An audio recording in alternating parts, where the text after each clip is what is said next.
I'll describe several. One company, and in fact, since they've let me publicly use their name, Unilever was able to gain a lot of credibility with their top management by showing them how they compared to comparable fast-moving consumer goods companies in the study. And they compared quite favorably with some of their rivals, and that established a lot of credibility for the portfolio management group at Unilever with senior management at Unilever. So that was one very good impact for them.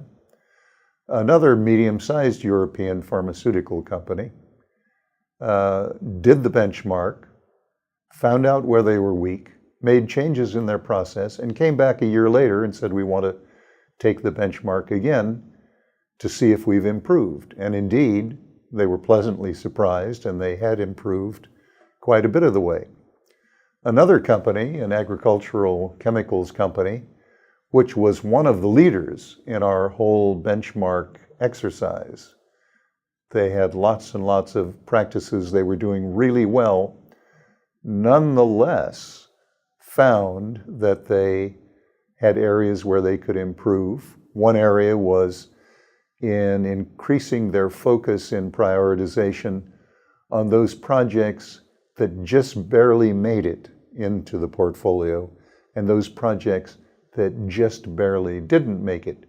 They used to spend their time talking about all the projects, and they refocused the scarce management time and prioritization discussion on those that were really close to being in or being out of the portfolio.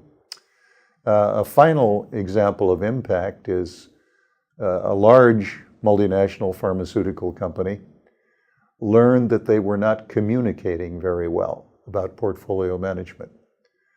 So they organized a communication exercise where the CEO of the worldwide pharmaceutical unit did an interview with their internal employee newsletter and told all of the employees, some 4,000 to 5,000 worldwide, why this is important, how we as the executive committee use the results, and we really appreciate the effort that you all go to help us get that information, which we need for decision making.